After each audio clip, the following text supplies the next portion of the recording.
నమస్తే, welcome to citizens pulse. నేను మీ ఉదయ్ కిరణ్.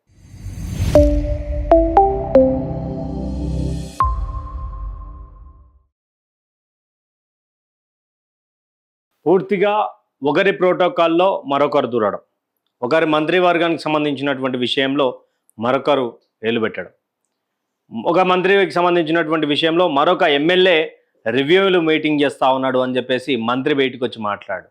కానీ ఆ మంత్రి మళ్ళా ప్రోటోకాల్ని ఖరాబ్ చేసిందని చెప్పేసి మరో వార్త రావడం. అసలు ఏంటి ఈ వార్త గురించి మాట్లాడుకునే ముందు అందరూ కూడా సబ్స్క్రైబ్ చేసుకోండి. అయితే ఇక్కడ పొగబెట్టిన ప్రోటోకాల్, ఓవైపు బీఆర్ఎస్ పార్టీకి సంబంధించినటువంటి మాజీ మంత్రి తలసాని, ఒకవైపు కాంగ్రెస్ పార్టీకి సంబంధించినటువంటి ప్రస్తుత మంత్రి కొండా సురేఖ, మరోవైపు మరి కాంగ్రెసా బీఆర్ఎసా తెలియనటువంటి కడియం శ్రీహరి. నేనేమో బీఆర్ఎస్లో ఉన్నా అంటాడు, ఒకవైపు కాంగ్రెస్ పార్టీకి సంబంధించినటువంటి రివ్యూ మీటింగ్లు చేస్తున్నాడు అంటూ ప్రధానమైనటువంటి ఆరోపణ కడియం శ్రీహరి మీద ఉంది. చాలా సీనియర్ నేత ఆయన. అయితే దేవాదాయ శాఖకు సంబంధించినటువంటి విషయంలో ఇక్కడ రివ్యూ మీటింగ్లకు కడియం శ్రీహరి పిలిచిండు, రివ్యూ మీటింగ్ చేసిండు అన్న నేపథ్యంలో కొండా సురేఖ తనకు సంబంధించినటువంటి పార్టీ ఏఐసిసికి లేఖ రాసింది. నన్ను ఇలా బదలాం చేస్తూ ఉన్నారు, అసలు నా శాఖలో ఏలు పెట్టడానికి ఆయన ఎవరు, దయచేసి దీని మీద క్రమశిక్షణ కమిటీ వేసి ఈయనను దానికి సమాధానం అడగాలి అని చెప్పేసి కొండా సురేఖ ఏఐసిసికి లేఖ రాసింది. లేఖ రాసినటువంటి నేపథ్యంలో కడియం శ్రీహరికి కూడా రియాక్ట్ అయ్యి అసలు నేను రివ్యూ మీటింగ్ చేయలేదు అని చెప్పేసి కూడా ఒక వీడియో ఆయన రిలీజ్ చేసినటువంటి విషయం. తర్వాత ఒకసారి ఆ వీడియో ప్లే చేస్తారు, చూడండి. నేను నా నియోజకవర్గానికి సంబంధించిన ఆలయాల గురించి మాట్లాడేదే తప్ప ఉమ్మడి వరంగల్ జిల్లా ఆలయాల గురించి కానీ లేకుంటే తెలంగాణకు సంబంధించిన ఆలయాల గురించి నేను మాట్లాడాను. సమీక్ష అంటే నా దగ్గరికి అధికారులు వచ్చినప్పుడు, నా ఆఫీస్కు వాళ్ళు వచ్చినప్పుడు దాన్ని సమీక్షగా మనం భావించాలి. కానీ నేనే వాళ్ళ దగ్గరికి పోయినప్పుడు నేను అది రిప్రజెంటేషన్ ఇవ్వడానికి వెళ్ళినట్టుగా భావించాను. ఇది అవగాహన లోపమే తప్ప మరొకటి కాదు. సమీక్షకు సమస్యల పైన అధికారుల దగ్గరికి వెళ్ళి వినతి పత్రం ఇవ్వడానికి తేడా చాలా ఉంటుంది. కడియం శ్రీహరి మాట్లాడినటువంటి మాటలు చూస్తే అవగాహన లేనటువంటి మంత్రి అంటూ కూడా అవగాహన లేదు. అసలు ఆమె నేను నా నియోజకవర్గానికి వచ్చినటువంటి దేవుళ్ళ గురించి, ఆ గుడుల గురించి రివ్యూ మీటింగ్ చేసిన తప్ప నేను దేవాదాయ శాఖకు సంబంధించినటువంటి పెద్ద రివ్యూ మీటింగ్ చేయలేదు అంటూ కూడా కొండాపై కడియం ఫైర్ అయినటువంటి సందర్భం చూస్తా ఉన్నాం. అయితే దీంట్లో ఒకసారి మాట్లాడుకుంటే గతంలో కూడా కాంగ్రెస్ పార్టీ అధికారంలోకి వచ్చినప్పటి నుంచి కూడా మొత్తానికి అంటే ఏకఛత్రాధిపత్యంన రేవంత్ రెడ్డి అన్ని శాఖలకు బాస్గా వ్యవహరిస్తూ ఉన్నాడు. ఆయన తానున్నటువంటి హోము, విద్య, తర్వాత మున్సిపాలిటీ, తర్వాత సీఎం, తర్వాత మిగతా ట్రాన్స్పోర్ట్ కావచ్చు, ఈ యొక్క ఇరిగేషన్ కావచ్చు, దేవాదాయ శాఖ కావచ్చు, పౌర సరఫరాలకు సంబంధించినటువంటిది కావచ్చు, ప్రతి ఒక్క విషయంలో కూడా ఈయన తలదూరుస్తూ ఉన్నాడు. రెవెన్యూ అన్ని దాంట్లో అనేది కూడా పెద్ద చర్చ జరుగుతూ ఉన్నటువంటి నేపథ్యంలో ఇక్కడ కడియం శ్రీహరి ఒక్కసారిగా దీని మీదకి రావడం, కడియం శ్రీహరికి ఏమైనా దేవాదాయ శాఖ ఇస్తారేమో అన్న నేపథ్యం కూడా ఉంది. కానీ ఇవ్వడానికి సిద్ధంగా ఉన్నా కూడా అక్కడ బీఆర్ఎస్ పార్టీ ఎమ్మెల్యేనా అని చెప్పేసి కూడా అక్కడ స్పీకర్ తీర్పునియడం, అంటే బీఆర్ఎస్ పార్టీలో ఉన్నాడు అని చెప్పేసి స్పీకర్ తీర్పునియడం. తర్వాత కడియం శ్రీహరి కూడా నేను ఎక్కడా పార్టీ లైన్ దాటలేదు, పార్టీలో ఉన్నానంటూ కూడా ఆయన మాట్లాడడం. అయితే ఇప్పుడు కొండా వర్సెస్ కడియం నడుస్తూ ఉన్నటువంటి నేపథ్యం.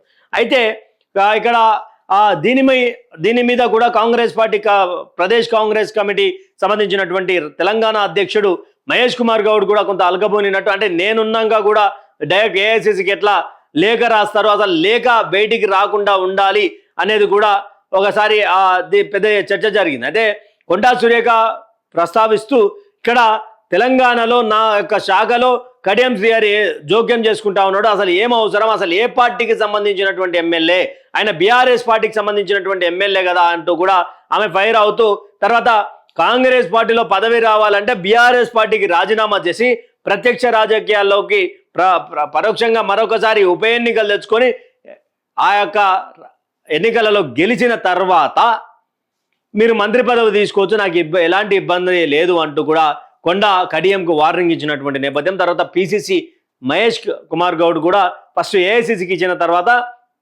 ఇక్కడ కడియం విషయంలో పిసిసిని కలిసి పిసిసి కూడా ఇచ్చి ఈ యొక్క నేపథ్యాన్ని మాట్లాడుతూ కడియం శ్రీహరి ఏ పార్టీ, కడియం శ్రీహరి అసలు కాంగ్రెస్ పార్టీకి సంబంధించినటువంటి దాంట్లో ఎందుకు జోక్యం చేసుకుంటున్నాడు అనే కోణంలో కూడా మాట్లాడుతూ తర్వాత ఇక్కడ పూర్తి స్థాయిలో కడియం కూడా అవగాహన లేకుండా ఇష్టం వచ్చినట్టు మాట్లాడితే ఎవరు చూడరు అనేది కడియం వర్షన్. అయితే నేను జస్ట్ రివ్యూ మీటింగ్ ఎందుకు పెట్టుకున్నా అంటే నా నియోజకవర్గానికి వచ్చినప్పుడు స్థానిక ఎమ్మెల్యే కాబట్టి నన్ను అడుగుతారు, దాంట్లో నేను అడిగేటువంటి ప్రశ్నలు నేను అడిగిన తప్ప ఎక్కడ కూడా రివ్యూ మీటింగ్ పెట్టలేదు అని చెప్పేసి కడియం మాట్లాడుతున్నటువంటి నేపథ్యం. అయితే ఇక వీళ్ళిద్దరి మధ్యలో తలసాని శ్రీనివాస్ యాదవ్ ఎందుకున్నాడు అంటే ఈరోజు బల్కంపేటకు సంబంధించినటువంటి ఎల్లమ్మ టెంపుల్ దగ్గరికి దేవాదాయ శాఖ మంత్రిగా కొండా సురేఖ వెళ్ళినటువంటి నేపథ్యంలో ఇక్కడ స్థానిక ఎమ్మెల్యే అయినటువంటి తలసాని శ్రీనివాస్ యాదవ్ మాజీ మంత్రి, ప్రస్తుతం ఎమ్మెల్యే అక్కడ సనత్నారు, ఆయనకు ఇన్ఫర్మేషన్ లేకుండా దేవాదాయ శాఖ మంత్రి దాంట్లో బల్కంపేటకు వెళ్ళడం జరిగింది. అదే ఇక్కడ కూడా ప్రోటోకాల్ ఇష్యూ. అంటే ఇక్కడ దేవాదాయ శాఖకు సంబంధించినటువంటి కొండా సురేఖ విషయంలో కడియం రివ్యూ మీటింగ్ పెట్టినది ఎంత పెద్ద ప్రోటోకాల్ ఇష్యూ. ఇక్కడ స్థానిక ఎమ్మెల్యేని పిలవకుండా ఒక టెంపుల్కి వెళ్ళడం దేవాదాయ శాఖ మంత్రిగా, అది కూడా ఇష్యూ. ఇక్కడ మరి కొండా సురేఖ వెనుక ఎవరున్నారు అంటే కోట నీలిమ ఉన్నది. కోట నీలిమ ఎవరు? సనత్ నగర్లో ఇక్కడ తలసాని మీద పోటీ చేసినటువంటి కాంగ్రెస్ అభ్యర్థి. కోట నీలిమ భర్త ఎవరు అదే అంతా కూడా సెకండరీ. తర్వాత కోట నీలిమ పెట్టుకొని పోవడం ఏంది? మరి దేవాదాయ శాఖ మంత్రిగా ఉన్నటువంటి కొండా సురేఖ గారు మరి స్థానిక ఎమ్మెల్యేకి ఇవ్వాలి, స్థానిక ఎమ్మెల్యేకి చెప్పాలనే ఒక ప్రోటోకాల్ అనేది మీకు ఉంటుంది కదా. మీరు ప్రోటోకాల్ విషయంలోనే అందరితో పంచాయతీ పెట్టుకుంటా ఉన్నారు కదా. మిమ్మల్ని పొమ్మనలేక పొగబెడతా ఉన్నారా పార్టీలో అంటే అవుననే సమాధానం వినిపిస్తా ఉన్నది ప్రతి ఒక్కరి నుండి. దీనికి సంబంధించినటువంటి విషయంలో తలసాని శ్రీనివాస్ యాదవ్ని ఎందుకు పిలవలేదు ఈరోజు బల్కంపేటకు? అని స్థానికంగా పార్టీ ఏదైనా ఉండొచ్చు, స్థానిక ఎమ్మెల్యే కదా. ఈ యొక్క విషయంలో అసలు కాంగ్రెస్ పార్టీ అధికారంలోకి వచ్చిన తర్వాత గెలిచినటువంటి భారతీయ జనతా పార్టీ ఎమ్మెల్యేలు ఉండొచ్చు, గెలిచినటువంటి భారత రాష్ట్ర సమితికి సంబంధించినటువంటి ఎమ్మెల్యేలు ఉండొచ్చు, ఫిరాయించినటువంటి 10 మందిలో 9 మంది ఎమ్మెల్యేలు ఉండొచ్చు. 10 మంది అంటే ఒక ఎమ్మెల్యే డైరెక్ట్ బీఆర్ఎస్లో ఉన్నట్టే గూడెమ్మైపల్. తర్వాత మరి ఎక్కడ చూసినా కూడా ప్రోటోకాల్ ఇష్యూ వస్తూ ఉన్నటువంటి నేపథ్యం.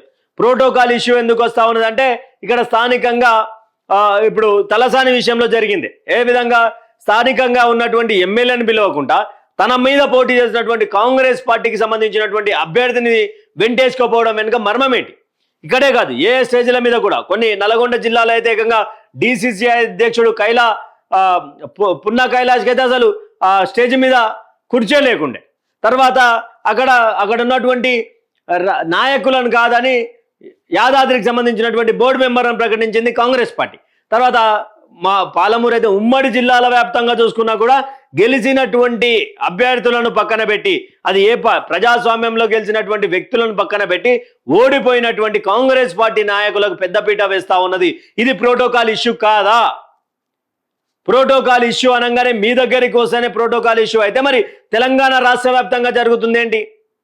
మీరు లేకుండా మీ యొక్క ముఖ్యమంత్రి గారు భూమి పూజలు చేసుడేంది? దేవస్థానాలకు సంబంధించినటువంటి భూమి పూజలు చేస్తా ఉన్నాడు కదా. ఆ రోజు ఈ విషయంలో ఏం స్పందిస్తారు? జూపల్లి లేకుండా అక్కడ రివ్యూ మీటింగులు పెడతా ఉన్నాడు ముఖ్యమంత్రి. ఇదంతా కూడా కొంత గందరగోళమైనటువంటి పరిస్థితి. వీళ్ళు కొట్టుకుంటూనే ప్రతిపక్ష నాయకులకు ప్రోటోకాల్ ఇస్తారేమనేది మర్చిపోయారు. ఎక్కడ ఉన్నా కూడా అక్కడ ఉన్నటువంటి ప్రోటోకాల్గా పరంగా చూస్తే అక్కడ ఉన్నటువంటి ఏ పార్టీకి సంబంధించినటువంటి ఎమ్మెల్యే అయినా అక్కడ స్టేజ్ మీద వేదిక మీద ఉండాల్సిందే. అదే కార్యక్రమం ఏ కార్యక్రమమైనా ప్రభుత్వానికి సంబంధించినటువంటి పార్టీ మీటింగ్ల కంటే వాళ్ళు ఎట్లా రారు? కార్యక్రమాలకు ప్రభుత్వం నుంచి రూపాయి పోయి అక్కడ శంకుస్థాపనలు చేసినా ఓపెనింగ్స్ అయినా ప్రభుత్వానికి సంబంధించినటువంటి విషయంలో అక్కడ ఉన్నటువంటి స్థానిక ఎమ్మెల్యేలకు కంపల్సరీగా ప్రోటోకాల్ విషయంలో చెప్పాల్సిందే. కానీ ఎక్కడ కాంగ్రెస్ పార్టీ పట్టించుకోవడం లేదు. ఈరోజు అంటే ఎప్పుడు చూసినా కూడా కొండా సురేఖ వైపే ఎందుకు తిరుగుతా ఉన్నది యొక్క చక్రం అనేది కాంగ్రెస్ పార్టీ కొంత అల్జడి జరుగుతూ ఉన్నది. ఓవైపేమో కత్తుల కోలాటాలు, రాళ్లతోటి రప్పలతోటి కొట్టుకుంటున్నటువంటి నేపథ్యం చూస్తూ ఉన్నాం. ఇక్కడ కొండా సురేఖ విషయంలోనే గతంలో ఆయనకు సంబంధించినటువంటి ఓఎస్డి సంబంధించినటువంటి విషయంలో తన కూతురు బయటకు వచ్చి రేవంత్ రెడ్డి గారి మీద తన సంబంధించినటువంటి కుటుంబ సోదరుల మీద, తన కుటుంబ సభ్యుల సోదరుల మీద చేసినటువంటి సందర్భం. మరి వీళ్ళకైతేనేమో ప్రోటోకాల్ ఇష్యూ వచ్చింది. ఇక్కడ ప్రతిపక్ష నాయకునికి ప్రోటోకాల్ ఇవ్వకుండా వాళ్ళు స్థానికంగా ఉన్నటువంటి ఎమ్మెల్యేలను పిలవకుండా మీరు ఏ విధంగా పోయిరు? మరి ఇదే విధంగా సికింద్రాబాద్ సంబంధించినటువంటి విషయంలో అంటే మీకు జరిగితే అన్యాయం వేరేలోకి మీరు చేస్తే న్యాయమా? అందరూ సత్యహరిచంద్ర మునిమనవరాలు అయితే మరి నిజానికి సత్యహరిచంద్ర వారసులు ఎవరు? మరి ఇదంతా కొంత గందరగోళమైనటువంటి పరిస్థితిని సూచిస్తూ ఉన్నది తెలంగాణలో. ప్రోటోకాల్ ఇష్యూ పేరుతోటి కొంత డీవియేట్ పాలిటిక్స్. ఇప్పుడు ఆల్రెడీ కాళేశ్వరంకి సంబంధించినటువంటి కన్నెపల్లి పంప్ హౌస్ నుంచి మోటార్ లిఫ్ట్ చేసి బయటికి రావాలా వాటర్, రైతులందరూ సుభిక్షంగా ఉండాలనే ఇష్యూ నడుస్తూ ఉన్నది బలంగా. బీఆర్ఎస్ పార్టీ నిన్న హరీష్ రావు పీపీటీ చేశారు, అంతకుముందు కేటీఆర్ కన్నెపల్లి పంప్ హౌస్ పోయిండు. బలంగా నడుస్తున్నటువంటి నేపథ్యంలో ఈరోజు డిబేట్ పాలిటిక్స్ నడుస్తూ ఉన్నాయా అనేది కూడా కొంత ఆశ్చర్యకరమైనటువంటి ప్రశ్నార్థకమైనటువంటి రోజులలో ఉన్నాం మనం. పాలిటిక్స్ అనగానే రేవంత్ రెడ్డి రాగానే డిబేట్ పాలిటిక్స్ అయిపోయినాయి. ఈ యొక్క ప్రోటోకాల్ విషయంలో పొగబెడుతుంది ఎవరు? కొండా సురేఖని పొమ్మనలేక బయటికి పంపుతున్నది ఎవరు? కడియం శ్రీహరి అసలు ఏ పార్టీ? ఈ యొక్క వీడియో మీద మీ అభిప్రాయాన్ని కామెంట్ సెక్షన్లో కామెంట్ చేయండి. Thank you for watching. Stay tuned with citizens pulse.